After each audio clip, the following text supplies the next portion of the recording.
Points to be covered are price determination, factors of production in the land and labor, and theories of population. So first, let us see what is price determination. Determination of prices means to determine the cost of goods sold and services rendered in the free market. In free market, what is the cost of goods sold? Goods or services rendered, this is called as price determination. In free market, the forces of demand and supply will determine the prices. The forces of demand and supply, this is important. Demand and supply will determine the prices in the free market. So price is determined when quantity demanded is equal to quantity supplied. And when quantity demanded is equal to quantity supplied, we say it is the equilibrium condition, and at this point price is determined. So there are three approaches for price determination. First is arithmetic approach, graphic approach, and algebraic approach. So let us see first what is arithmetic approach. In arithmetic approach, it is also called as tabular approach. Tabular approach because here demand schedule and quantity demanded, that is demand schedule and supply schedule, they are brought together. That is at every at individual price, what is the quantity demanded and quantity supplied, that is presented in the table. For example, at price 14 price per unit, quantity demanded is equal to 60 and quantity supplied is equal to 120. Likewise, when price is 13, quantity demanded is 70 and quantity supplied is 100. So likewise, this table is plotted, and based on that, it is observation is made at which point quantity demanded is equal to quantity supplied. So as you can see here, at price 12, when the price of a commodity is 12 rupees, quantity demanded is equal to quantity supplied. That is, quantity demanded is 80 and even quantity supplied is 80. So this is the equilibrium level, that is point at which quantity demanded is equal to quantity supplied. Then this 12 rupees, it is nothing but equilibrium price. This is called as equilibrium price, and the quantity is called as equilibrium quantity. So in this case of this example, equilibrium price is 12 rupees and equilibrium quantity is 80 rupees. This is the arithmetic approach for price determination. Second approach is the graphic approach. By using the graphs, we can determine the price. The intersection of market demand and market supply curve indicates the equality of quantity demanded by consumer and supplied of the producer. So price is determined at the point where demand curve and supply curve intersects. So you can see here in the graph, the demand curve and supply curve intersects at point E.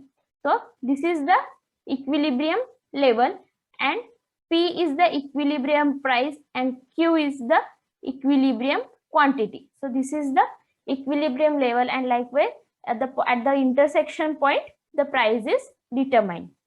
Next, we have the algebraic approach. In algebraic approach, the demand and supply function is estimated using the demand and supply data at various prices. And after estimating the demand and supply function, we have equilibrium price is determined by equating demand and supply function. For example, if we take the general form, the demand function is QD equal to A minus BP, minus sign because of inverse relationship between quantity demanded and price. Whereas supply function QS is equal to C plus DP, here plus sign because of positive relationship between quantity supplied and price. So to determine the equilibrium price, we equate the demand function to supply function, that is QD equal to QS. QD is nothing but A minus BP and QS is nothing but C plus DP. If we simplify this, we get A minus C. We have taken C to the left hand side, will be equal to, by taking BP to the right hand side, it becomes positive, BP plus DP. So taking P common, we get P into bracket B plus D bracket close. So price P star, let us take it as P star because it is equilibrium price, will be equal to A minus C divided by B plus D. So this is the equilibrium price determined with the help of the demand function and supply function.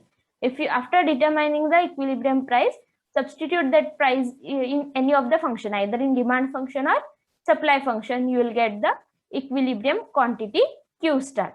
So this is the algebraic approach to determine the price. Then market disequilibrium. When the market equilibrium gets disturbed, that is when quantity demanded will not be equal to quantity supplied, we say it is market disequilibrium. The equilibrium condition here is disturbed, so it is called as market disequilibrium. Then in this situation there occurs two cases. One is the case of surplus and other the case of shortage. The surplus and shortage, these two cases causes the market disequilibrium. First we'll see case of surplus. In case of surplus, quantity supplied will be more than the quantity demanded. So this causes surplus in the market, that is extra goods are brought in the market, are there in the market other than the demanded. So at this, in case of surplus, quantity supplied will be greater than the quantity demanded. This, when quantity supplied is greater than quantity demanded, it is called as surplus situation. Second condition is the shortage condition. Shortage condition arises when quantity supplied is less than the quantity demanded. In such cases, it causes shortage condition. You can see here in the graph, this is the shortage condition where quantity supplied, this is the quantity supplied is less than the quantity demanded. So this is the shortage condition. This is the case of shortage. Next, let us see the factors of production. Factors of production, these are the means, these are the production resources which are required to produce a given product. And to produce any commodity, whatever the resources are used, those are called as factors of production. So they are classified into four. Factors of production are classified as land, labor, capital, and organization or enterprise or any business. So land, labor, capital, and organization. These are the four basic factors of production. So let us see first what is meant by land. According to Marshall, land means the material and forces which nature gives freely for man's aid in land and water, in air and light and heat. So whatever free gift of nature which helps man to produce any commodity, that is called as land. It may be in the land or water, in air or light and heat.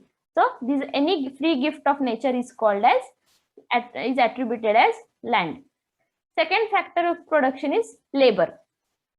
So labor can be defined as any exertion of mind or body undergone partly or wholly with the view to earn some good other than the pleasure derived directly from the work. जो भी काम है वो काम heavy काम रहेगा, physical work रहेगा या मेंटल वर्क रहेगा, जो पार्टली और होली मतलब सम पार्ट मनी अर्न करने के लिए या कंप्लीटली जो काम है वो पैसा कमाने के लिए अदर देन द प्लेजर, मतलब वर्क सेटिस्फेक्शन के अतिरिक्त अगर पैसा कमाने के लिए जो भी काम किया जाता है उसे हम लेबर कहते हैं. So first let us see what are the characteristics of labor. First characteristic is labor is perishable in nature. Perishable मतलब जो हम स्टोर नहीं कर सकते उसे हम perishable कहते हैं. So this simply means that no storage capacity. There is no storage capacity for labor. The labor cannot be stored because if worker does not turn up to work for one shift, his labor of that shift is completely lost.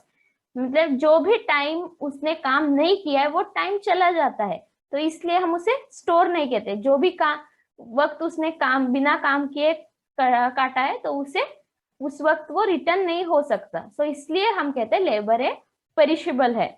So it cannot be stored and utilized for the next day. That labor work is permanently lost. So laborer cannot store his labor to use at the another time. Labourer जो है वो इंसान है और labour है जो वो काम करता है, उसे हम क्या कहते हैं, लेबर कहते हैं. So second characteristic is labor is inseparable from laborer. This means that physical presence of laborer is compulsory. Labour काम करने के लिए जो काम करने वाला इंसान होना जरूरी है, that is the it is inseparable. Labour and the labourer is inseparable. काम और काम करने वाला इंसान वो सेपरेट नहीं होता, वो एक साथ चलते. तो to sell the services the labour has to be physically present at the place of production of goods and services. उसे वहां फिजिकली प्रेजेंट रहना पड़ता है अगर उसको अपना काम बेचना है. Second, we can not separate him from his labor power. Third is labor has poor bargaining power. Labor as a factor of production has very weak bargaining power with the buyer of the services. मतलब जो labour provide करने वाले employer है उनसे उनसे मुताबिक labour का जो बार्गेनिंग पावर है वो बहुत कमजोर होता है. बिकॉज एक तो लेबर पेरिशेबल इन नेचर है. नेक्स्ट, वो ज्यादा मोबाइल नहीं है compare to other factors of production. Labour is little less mobile, that is वो एक जगह से दूसरी जगह आसानी से नहीं जा सकते. तो और उसको सप्लाई इस कारण से क्या होता है, जो एम्प्लॉयर होता है वो जो भी पैसा फिक्स करता है उस वेज रेट पे उन्हें काम करने के लिए मजबूर किया जा सकता है. तो इसलिए हम कहते हैं लेबर को poor bargaining power है compared to the employers. Fourth is not easily mobile. Labor as factor of production is less mobile compared to other factors of production. बस लेबर एक जगह से दूसरी जगह जा सकता है, लेकिन compared to other factors of production ये थोड़ा less mobile है. Mobile मतलब easily movement नहीं कर सकता, because there are some barriers for movement of labor from one place to another place. For example, his family is at one place, so he cannot work at the long distance. So there are many other barriers like his education, the work which he is knowing may not be available at the place where he is staying. So in such cases we consider that it is not easily mobile. Mobile matlab movement, shift from one place to other place. Then fifth is supply of labor is relatively inelastic. Inelastic क्यों कहते हैं कि एक थोड़े ही समय में हम supply बढ़ा नहीं सकते लेबर का. At any point of time, labor of supply in the market is inelastic because within a short duration और instantly हम उस और लेबर्स को बुला नहीं सकते. इसीलिए लेबर सप्लाई जो होता है वो रिलेटिवली inelastic है. Then labor supply of labor peculiarly changes with the wages. A fall in wages leads to reduction of income of laborer. अगर वेज रेट कम हो गया तो क्या होगा, लेबरर्स का इनकम कम हो जाएगा. तो लेकिन उनके लिए स्पेंडिंग जो एक्सपेंडिचर है वो वही रहेगा. तो वो क्या करते हैं, अपने फैमिली मेंबर्स जो पहले काम नहीं करते थे उन्हें भी काम के लिए जाना पड़ता है, because to maintain their family income. So in these cases, the fall in wages will result in increase of the labor. Next is the efficiency of labor. Efficiency matlab to give the best performance. His productivity of labor is called as efficiency of labor. वो कितना बेहतरीन काम कर सकता है उसे हम कहते हैं efficiency of labor. It indicates the qualitative as well as quantitative performance of behavior. मतलब क्वांटिटेटिव टर्म में एक प्रोडक्शन एक्टिविटी कर रहा है तो वो कितनी यूनिट्स प्रोड्यूस कर रहा है वो क्वांटिटेटिव होगा, और क्वालिटी कितनी अच्छी क्वालिटी का माल प्रोड्यूस कर रहा है उसे हम क्वालिटेटिव कहते हैं. So efficiency will be based on both qualitative and quantitative performance. Then efficiency of labour जो होती है वो पर्सन से डिफर होती है. एफिशिएंसी हर एक इंसान की सेम नहीं होती because of various reasons such as his racial and hereditary characters. जो भी इसके हेरिडेटरी कैरेक्टर्स है उसकी वजह से उसकी एफिशिएंसी बदलती है.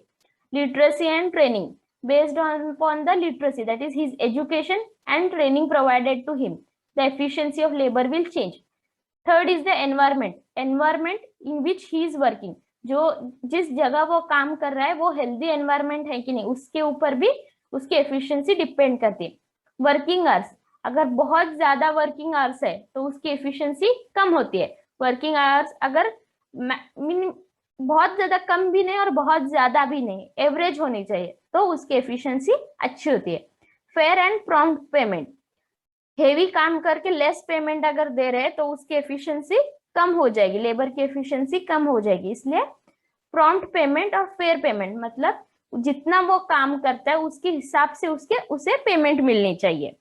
Then capability of the organisation, अगर एक ऑर्गेनाइजेशन है तो उसके पास कैपेबिलिटी है कि सारे लेबरर्स को खुश रखे, उन्हें इंसेंटिव्स दे, पेमेंट उनके वर्क के हिसाब से दे, वर्किंग आवर्स, वर्किंग एनवायरनमेंट खुश रखे, तो उससे एफिशिएंसी ऑफ लेबर बढ़ती है.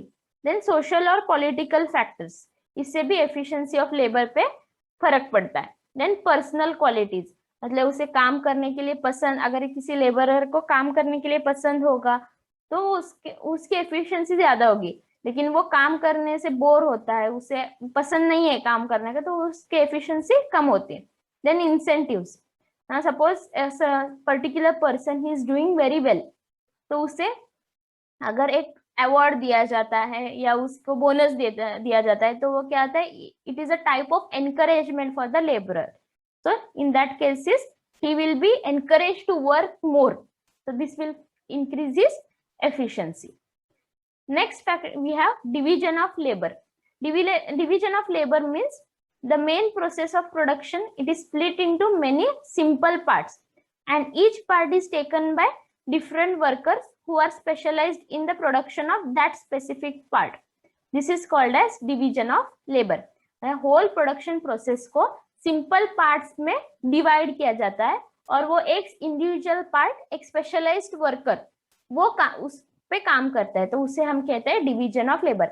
Instead of one labour undergoing whole production process, a simple part of production process is carried out by a single worker. So this is called the division of labor. Division of labor, main aim of division of labor is to improve the efficiency of laborers. उनकी efficiency बढ़ाने के लिए division of labour का use करते हैं. So there are three types of division of labor. First is simple division of labor, second is complex division of labor, and third is the territorial division of labor. So first, simple division of labor, it is also called as occupational specialization. Based on the occupation, the division of labor is there, because this means that people in the society undertake various occupations to make their livelihood. अपनी रोज की जिंदगी जीने के लिए वो various occupations follow करते हैं, तो उसकी वजह उसकी जो कहते हैं उसे सिंपल डिवीजन कहते हैं. बेस्ड ऑन ऑक्यूपेशन इंडिविजुअल्स का काम डिफर होता है, तो उसे हम सिंपल डिवीजन. एग्जांपल, एक सोसाइटी में है जो थोड़े लोग नर्स बनते हैं, डॉक्टर बनते हैं, teacher, lawyer, then mechanic. So based on their ability and their based on their suitability, each one will do some occupation. So this is called as simple division of labor. People execute duties regularly and help society to develop by helping themselves through their professions. This is the simple division of labor. Second is the complex division of labor. Here it is assigning the work by task. जो भी पूरा production process है उसे parts में divide किया जाता है और हर एक पार्ट को वो टास्क जैसा दिया जाता है, तो उसे हम कॉम्प्लेक्स डिवीजन ऑफ लेबर कहते हैं. The task here is the sub process. जो भी हम प्रोडक्शन प्रोसेस को डिवाइड करते हैं उसे हम सब, यहाँ टास्क मतलब वो सब प्रोसेस है. Each group of people is given a task which is considered as the specialist. जो भी एक इंसान ग्रुप ऑफ पीपल है जो जिस काम में स्पेशलाइज्ड है उसे वो काम दिया जाता है in division of complex division of labour. Example, अगर एक फैब्रिक स्टोर है, मतलब कपड़े बनाने की एक कंपनी है, तो वो क्या करेगा, हर एक काम को डिवाइड करेगा. जैसे वो क्या करेगा, स्टोरेज अलग रखेगा, कटिंग सेक्शन अलग रखेगा, देन सीविंग सेक्शन अलग रखेगा, embroidery work, printing, finishing, then quality checking, packing section, and then is shipping. So each of these sub process is done by some different groups of people. Cutting is done by different group of people, then sieving is done by other different group. So this particularly each subtask is conducted by various groups. This is the complex division of labor.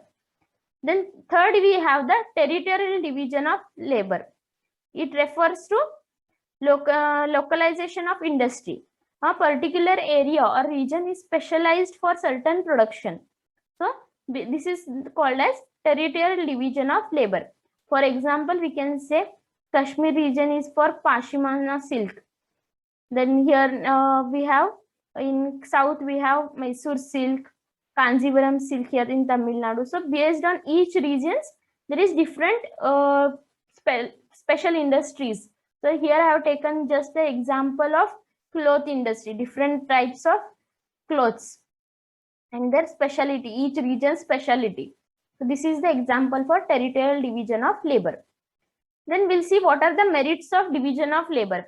First one is increase in the production. With the adoption of division of labor, total production increases. To explain this, Adam Smith has explained one example. He said, according to him, he has observed that a single worker, he can produce 20 pins. In a factory of safety pins, a single worker, he produces only 20 pins.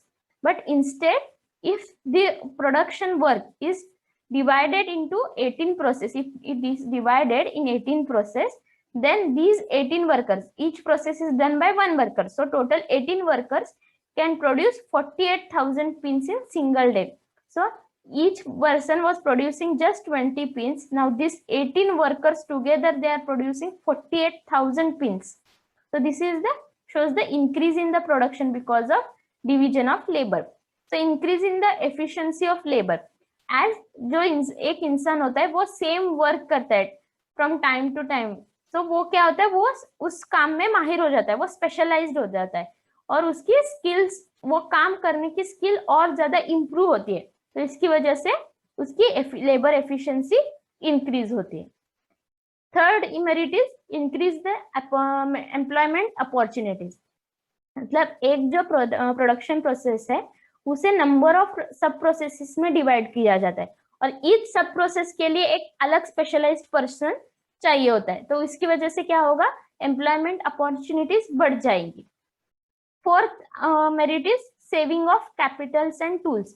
Division of labour will help in saving of Capitals and tools. Because अगर हमने जो पहला example दिया था cloth industry का, अगर एक ही Taylor है जो सारा काम कर रहा है, right from cutting till we can say packaging, so then he needs scissors for cutting, then tailoring machine, sewing machine for sewing the clothes and many other equipments. So instead of that, so how many workers, suppose there are 10 workers, then each tool is there, 10 number of tools are required, 10 quantity of each tool.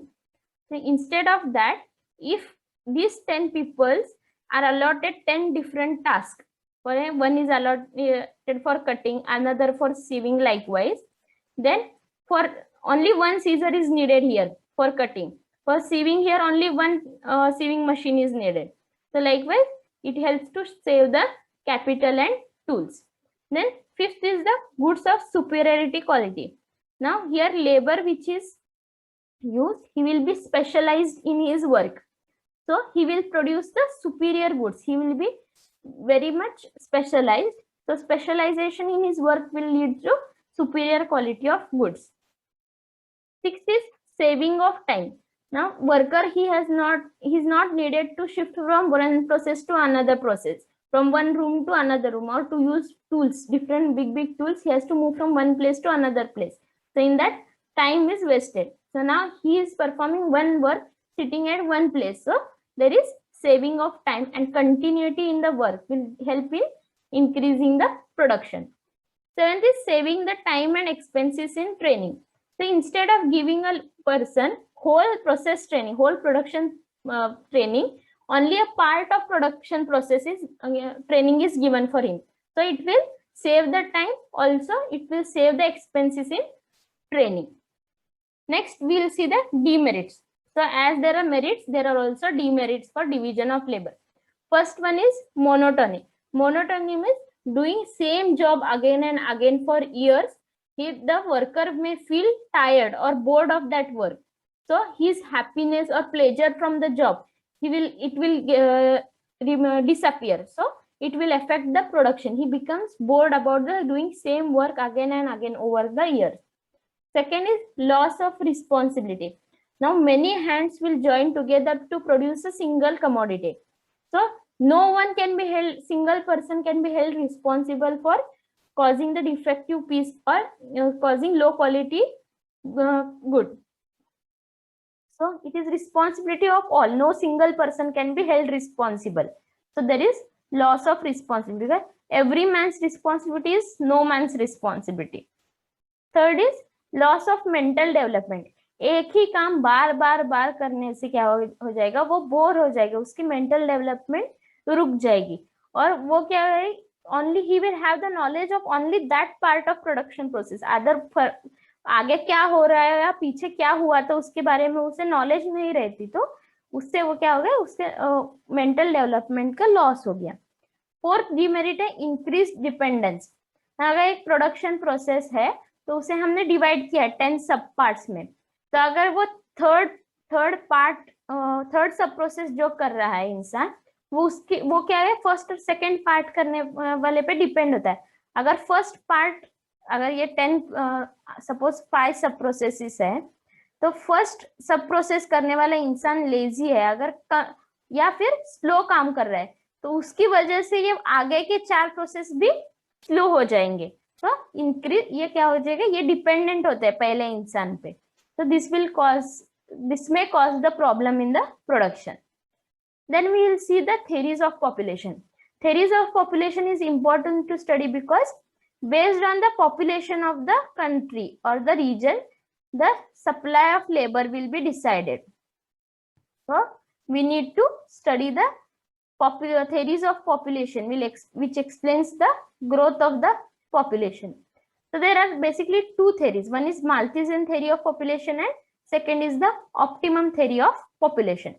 In Malthusian theory of population, it was given by Thomas Malthus.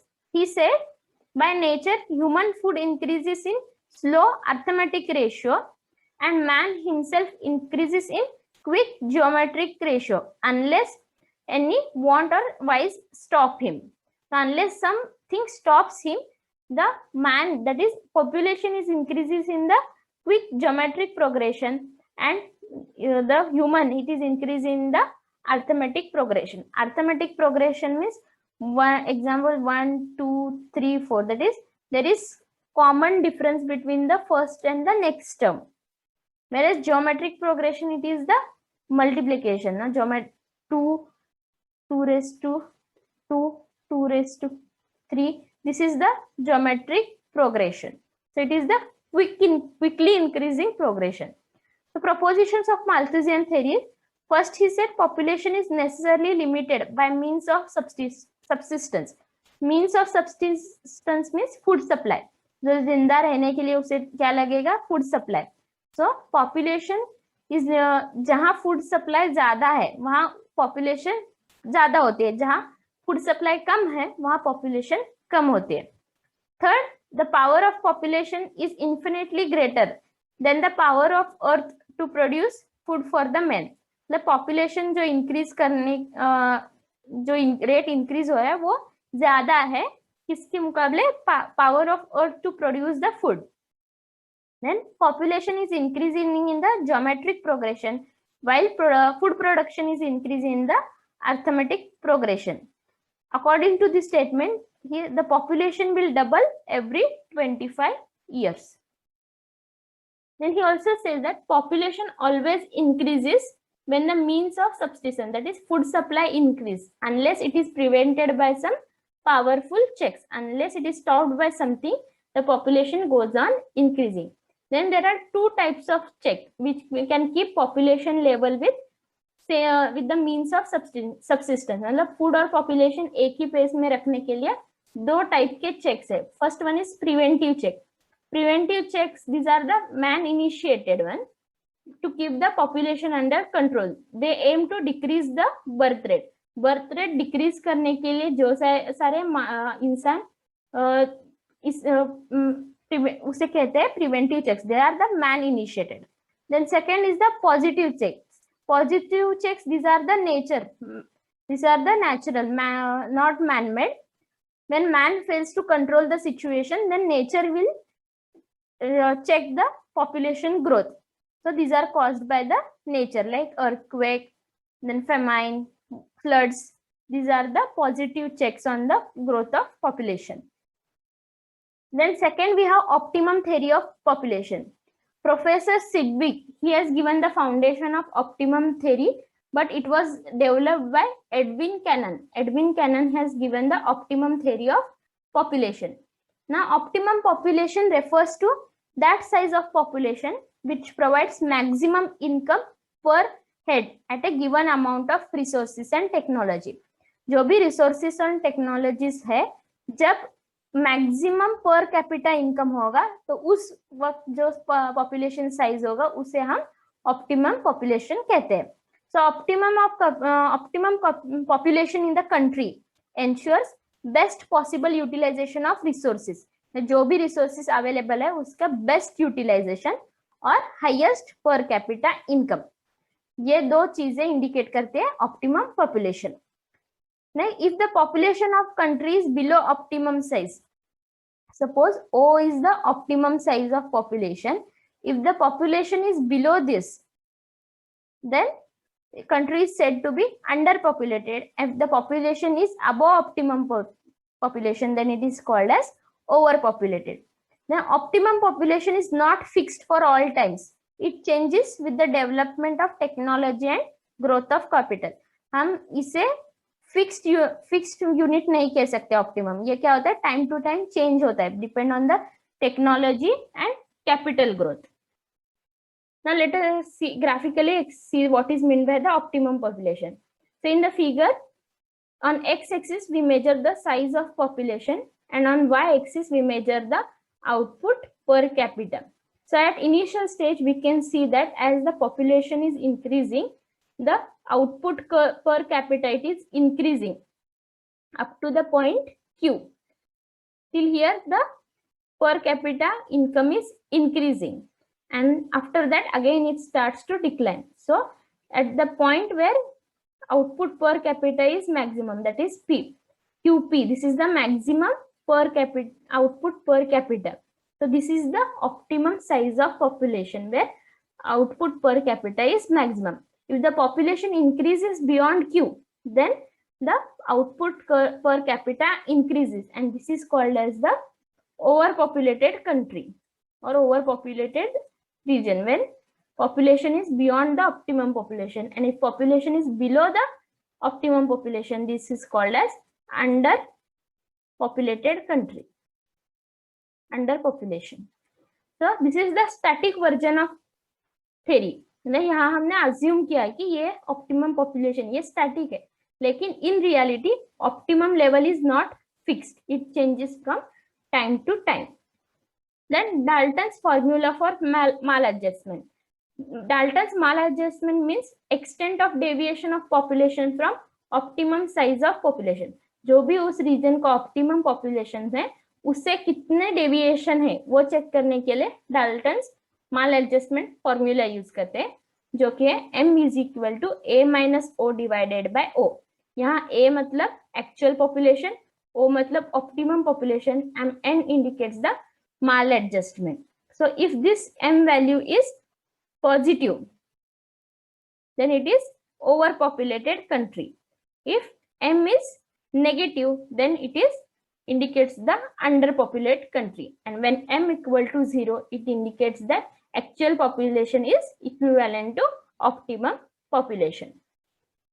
So let us see the difference between the Malthusian theory of population and optimum theory of population.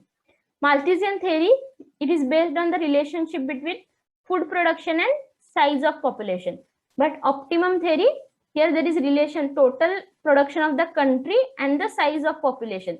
The relationship between total production of a country and size of population is considered. Then Malthusian theory is pessimistic theory, but optimum theory is the optimistic theory. Third, Malthusian theory of population, it is applicable to overpopulated countries, and optimum theory, it is applicable universally. So these are the main three differences between the Malthusian theory of population and optimum theory of